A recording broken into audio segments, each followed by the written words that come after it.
नमस्कार, स्वागत है आपका एस्ट्रो ट्रैवल कॉम पे। और कालचक्र की तीसरी राशि मिथुन राशि, इसका नवंबर महीना कैसा गुजरेगा आइए देखते हैं। खास तौर से देखा जाए तो मिथुन राशि वाले जो होते हैं वो बहुत ही सोच समझ के कार्य करते हैं, बुद्धि से प्रभावित होते हैं। तो कह सकते हैं कि कंप्यूटेशन में काफ़ी तेज होते हैं, यानी किसी चीज़ का फ़ायदा या प्रॉफिट समझ में आएगा तो ही उसमें हाथ डालेंगे, नहीं तो नहीं डालते हैं। और इनके लिए यदि बुद्धि इनका मजबूत हो तो बड़े ही बेहतर फल देता है। तो आइए देखते हैं कि मिथुन राशि, चूँकि आपकी जो नैसर्गिक कुंडली है वो भी गोचर के लिए बड़ी ही काउंट करती है। गोचर में तो आपकी तात्कालिक स्थितियां पता चलती हैं कि आने वाला जो समय है वो आपका कैसा है, और उसमें बड़े अच्छे ग्रह हैं यदि गोचर में आपके हैं और नैसर्गिक में बहुत अच्छे नहीं बैठे हैं उन भावों में, तो बहुत अच्छा फल नहीं देते हैं। तो नैसर्गिक कुंडली भी जरूर देखा करिए आप अपनी गोचर कुंडली के साथ। नैसर्गिक कुंडली में यदि सूर्य उच्च का है और यहाँ पे जबकि गोचर में नीच का है तो आपको मध्यम फल देगा, बहुत खराब फल नहीं देगा। हालांकि यहाँ देखा जाए तो आपके सूर्य के नीच के होने से, नीच भंग न बनने से बहुत अच्छे फल नहीं मिल रहे हैं। लेकिन यदि आपकी नैसर्गिक कुंडली में उच्च का है या अपने मित्र क्षेत्र में है, केंद्र में कहीं अच्छा बैठा हुआ है, तो जो अभी खराब फल दिख रहे हैं गोचर में वो भी आपको मध्यम मिलेंगे, बहुत खराब नहीं मिलेंगे। तो जब भी कुंडली का विश्लेषण किया जाता है तो नैसर्गिक और गोचर दोनों मिला के ही करते हैं, ताकि चीज़ें जो हैं वो एग्जैक्ट रहें, एग्जैक्ट समझ में आए। तो मिथुन राशि जो है आपकी उसके लिए नवंबर महीना कैसा रहेगा आइए इस पे फोकस डालते हैं। ग्रहों के गोचर की बात करें तो राहु केतु जो है आपके 12वें और 6ठे भाव में बने हुए हैं। शनि और बृहस्पति आपके अष्टम भाव में है। शनि यहाँ स्वगृही है, बृहस्पति यहाँ नीचभंग में बना हुआ है और नीच का है, लेकिन नीचभंग उसका बना है, हालांकि अष्टम भाव में है। तो बहुत विशेष तो नहीं आपके लिए फलीभूत होगा, लेकिन फिर भी शनि से रिलेटेड जो कार्य आप करते हैं, तो रिसर्च में कह लें, गुप्त चीज़ों को खोजने में कह लें और खनन में कह लें, इन सब चीज़ों में विशेष आपको सफलता दे सकता है यहाँ पे। तो विशेषतः जो गोचर हो रहे हैं वो सूर्य के, मंगल के, बुध के और शुक्र के हो रहे हैं। शुक्र जो है आपके सप्तम भाव में रहेगा, ये एक अच्छा संयोग है कह सकते हैं। 30 अक्टूबर से लेकर करीब करीब 8 दिसंबर तक यहीं पर अब रहने वाला है। सूर्य जो है वो आपके कुछ समय तक के लिए पंचम में रहेगा, उसके बाद 17 नवंबर के बाद से ही आपके 6ठे भाव में रहेगा, अपनी मित्र राशि मंगल के राशि में। मंगल जो है वो 22 अक्टूबर से लेके और करीब करीब 5 दिसंबर तक आपके पंचम भाव में रहेगा, तुला राशि में। और बुध भी करीब करीब पूरे नवंबर कह लें, 21 या 22 नवंबर तक कह लें, यहाँ पे रहेगा आपके पंचम में, फिर ये 6ठे भाव में चला जाएगा। तो इतने गोचर हैं। खासतौर से देखा जाता है आपका 5वां, 6वां, 7वां और 8वां ये प्रभाव ज़्यादा प्रभावित है। राहु आपके 12वें भाव में, और 12वें भाव का राहु उच्च का हो तो बड़े अच्छे संयोग बनाता है, बड़े ही अच्छे एक आपको फल दे सकता है यहाँ पे कह सकते हैं। तो राहु की स्थिति आपकी अच्छी है कह सकते हैं यहाँ पे। तो आइए देखते हैं कि अब अलग अलग सेगमेंट में लोगों को क्या मिलेगा। खास तौर से सेगमेंट का मतलब है कि वो लोग जो कि व्यापार करते हैं या वो लोग जो कि नौकरी करते हैं, उन्हें क्या मिलेगा आने वाले समय में नवंबर के महीने में। तो व्यापार के लिए आपका 7th हाउस, लग्न आपका मजबूत होना चाहिए, भाग्य आपका मजबूत होना चाहिए। और व्यापार के लिए 7th हाउस, और आपका जॉब के लिए यदि आप नौकरी में हैं, प्रशासन से जुड़े हैं किसी, तो आपका 10th हाउस ये आपका मजबूत होना चाहिए। तो यदि देखा जाए तो आपके 7th का लॉर्ड और 10th का लॉर्ड दोनों बृहस्पति ही है, और दोनों ही जो है उन्हीं का लॉर्ड होकर वो चला आया है आपके अष्टम भाव में। और शनि की देखें तो तीसरी दृष्टि आपके दशम भाव पे है, और बहुत अच्छा फल एक जो है यहाँ पे इंगित नहीं कर रहा है ये गोचर। एक नॉर्मल चीज़ें रहेंगी, चीज़ों में व्यवधान आना, चीज़ों में रुकावट आना। शुक्र से संबंधित यदि आप कार्य कर रहे हैं तो उसमें आपको फल मिलेंगे। यदि आप बिजनेस आप जो करते हैं वो ट्रैवल का बिजनेस है आपके, ऑर्नामेंट्स का बिजनेस है आपके, या आप एक्टिंग से जुड़े हुए हैं, बिजनेस से जुड़े हुए हैं इस तरह के किसी, तो यहाँ पे फल आपको अच्छे मिलने की संभावना है। लेकिन नौकरी वालों के लिए बहुत विशेष फल मिलने की संभावना नहीं है, क्योंकि आपके 10th का लॉर्ड जो है वो चला है अष्टम भाव में और शनि की तीसरी दृष्टि पड़ रही है। तो ये चीज़ें दिखा रहा है कि आपके कार्यों में, आपकी उन्नति में, आपकी तरक्की में कुछ ना कुछ बाधाएं जरूर रहेंगी। तो बिजनेस वालों के लिए थोड़ा जहाँ अच्छा समय है, हालांकि उनका एक देखा जाए तो 7th हाउस जो है वो पाप कर्तरी योग में भी फंसा हुआ है। सूर्य जो है 17 नवंबर के बाद जब यहाँ आ जाएगा केतु के साथ, और शनि जो है वो आपके अष्टम में रहेगा, सूर्य जो है वो केतु के साथ 6ठे में रहेगा। तो बिजनेस वालों को भी 17 नवंबर के बाद विशेष समस्याएं हो सकती हैं।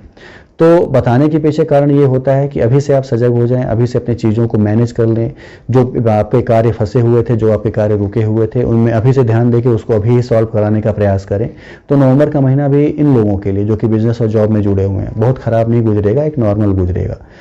पहले भी मैंने बताया कि नैसर्गिक कुंडली जरूर आप देखा करिए अपने, कि आप में ये सारे ग्रह, आपका 7th हाउस या 10th हाउस किस तरह से है। यदि अच्छा है बहुत, तो जो फल जो भी खराब मिल रहे हैं वो मध्यम फल मिलेंगे, चीज़ें आपकी सुचारू रूप से चलती रहेंगी।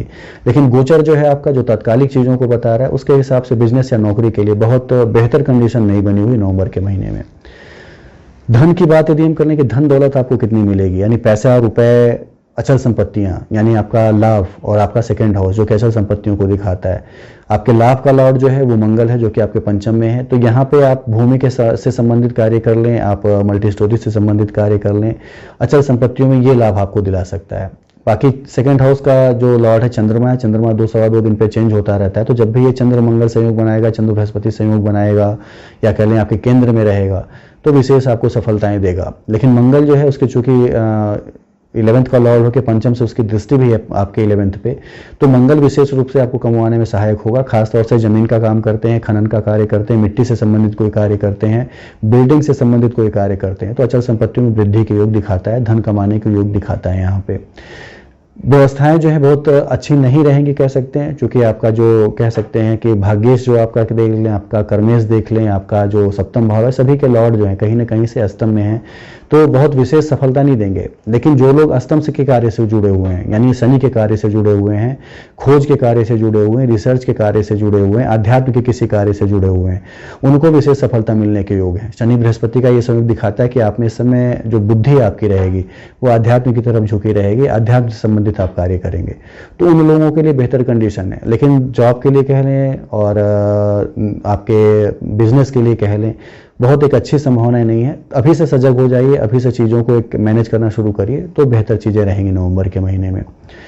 यदि हम आपके हेल्थ की बात करें कि हेल्थ कैसा रहेगा आपका, तो हेल्थ आपका प्रभावित होने जा रहा है, थोड़ा प्रयास करिए। चूँकि सूर्य जो है वो 17 नवंबर के बाद आपके छठे भाव में आ जाएगा, तो बहुत बेहतर कंडीशन नहीं रहने देगा। कुछ ना कुछ आपको ब्लड प्रेशर से संबंधित समस्याएं हैं, चूँकि केतु भी यहाँ पे उच्च का है, सूर्य भी यहाँ आ जाएगा मित्र राशि में, तो शत्रुओं को का विनाश तो जरूर करेगा, लेकिन साथ ही साथ आपके शरीर को बीमार भी जरूर करेगा। तो ब्लड प्रेशर, हार्ट से संबंधित प्रॉब्लम और आंखों से संबंधित प्रॉब्लम, ये सारी चीज़ें यहाँ एक मिल सकती हैं आपको नवंबर के महीने में। तो यदि इस तरह की समस्याएं पहले से हैं तो उस पर विशेष रूप से एक सावधानी रखें, विशेष रूप से सजग रहें, ताकि समस्याएं और भी ज़्यादा सर न उठाएं। बाकी चीज़ें बेहतर रहेंगी, बहुत खराब होने की संभावना नहीं है।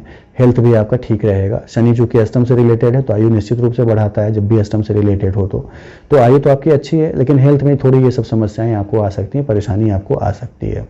दाम्पत्य जीवन की बात कर लें, लव लाइफ की बात कर लें, और आपके यदि संपूर्ण पारिवारिक जीवन की बात कर लें, संपूर्ण पारिवारिक जीवन के लिए आपका सेकंड हाउस मजबूत होना बड़ा जरूरी है, जिसका कि लॉर्ड चंद्रमा है। और चंद्रमा जब भी सेकंड का लॉर्ड हो, तो वो जिस ग्रह के साथ युति करता है, संबंध बनाता है, या जिस ग्रहों की दृष्टि रहती है सेकंड हाउस पे, उसके हिसाब से आपको फल मिलते हैं।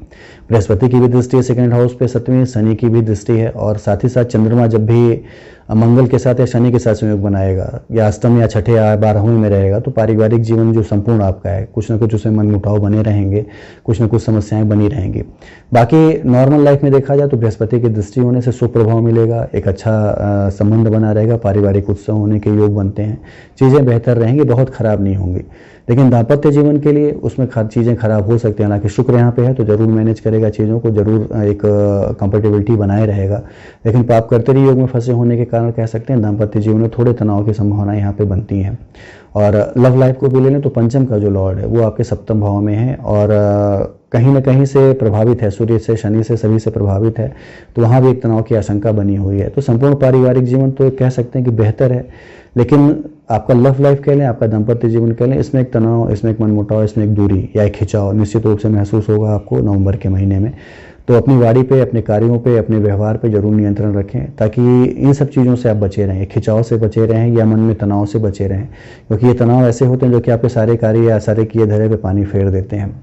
तो इन तनाव से थोड़ा बचने का प्रयास करें, अपने लव लाइफ को, अपने दाम्पत्य जीवन को उससे बचाने का प्रयास करें, तो बेहतर चीज़ें मिलेंगी, कोई संशय इसमें नहीं है। स्टूडेंट्स के लिए कह लें तो स्टूडेंट्स के लिए बड़ा ही बेहतर समय है। सूर्य मंगल का पंचम में होना और बुध का भी यहाँ होना, 21 नवंबर तक बुध भी यहाँ पे है, तो आपको प्रशासन से संबंधित के कार्य जो भी हैं, जिसमें भी कि आप नौकरी पाना चाहते थे, IAS PCS बनना हो, या यहाँ पे आपको कोशिश ये करनी हो कि प्रशासन से संबंधित कोई आप नौकरी करना चाह रहे हो, तो निश्चित रूप से सफलता मिलने के योग यहाँ पे आपको जरूर बनेंगे। क्योंकि सूर्य यहाँ पे नीच का है, लेकिन उसका नीचभंग भी होता है, क्योंकि नीचभंग हो जाने से एक मान के चलिए कि व्यवस्थाएं अच्छी बन जाएंगी।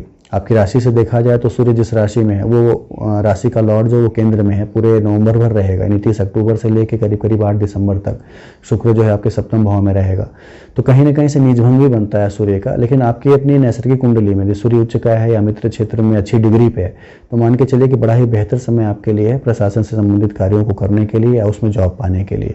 तो अपना पूरा एक प्रयास करिए, पूरा एक बल लगाइए उसमें कि आपको चीज़ें ज़रूर मिले। तो स्टूडेंट्स के लिए बेहतर कंडीशन मिलने की संभावना यहाँ पे बन जाती है। तो इतनी चीज़ें थी, बाकी आपको अपने पूरे प्रयास करने हैं। भाग्य जो है कर्म पे आधारित होता है, जितने आप कर्म करेंगे, कुंडली में लाख राजयोग बने रहें लेकिन आप यदि कर्म नहीं करते हैं तो राजयोग फलित नहीं हो पाएंगे, सृजित नहीं हो पाएंगे। तो कर्म जरूर करिए अपने, ताकि फल आपको जो है बेहतर मिले, अच्छे मिले। तो इतनी चीज़ें थी। बाकी आप पूजा करनी हो तो निश्चित रूप से शनि और मंगल से संबंधित प्रभु हैं हनुमान जी, उनकी जरूर आराधना करें आप, क्योंकि आपका मंगल जो उसकी आप देख सकते हैं चौथी दृष्टि आपके अष्टम पे और शनि खुद यहाँ मौजूद है, तो एक चोट चपेट लगने के भी योग बने हुए हैं। तो इन सब से बचना है, यदि इन सब से यदि आपको निजात पानी है तो हनुमान की आराधना करें। कलयुग में जीवित देव माने जाते हैं और मंगल और शनि, राहु केतु सभी के दोषों का समन बहुत ही तेजी से करते हैं। तो इन दोषों का समन हो, आप आगे बढ़ें, तरक्की करें, ये सारी चीज़ें जो है यहाँ पे यदि आप पाना चाहते हैं तो हनुमान जी की आराधना करें, आत्मविश्वास को अपने बढ़ाएं, चीज़ें आपको बेहतर मिलेंगी, अच्छी मिलेंगी। तो इतनी चीज़ें थी। बाकी आपको शुभकामनाएं हैं कि आपका नवंबर का महीना अच्छा गुजरे। और भी कोई सवाल आपके हैं, आपके अपनी कुंडली से संबंधित, आपके गोचर से संबंधित, तो नीचे दिए नंबरों पे आप पूछ सकते हैं। समय के साथ उसके उत्तर आपको दिए जाएंगे।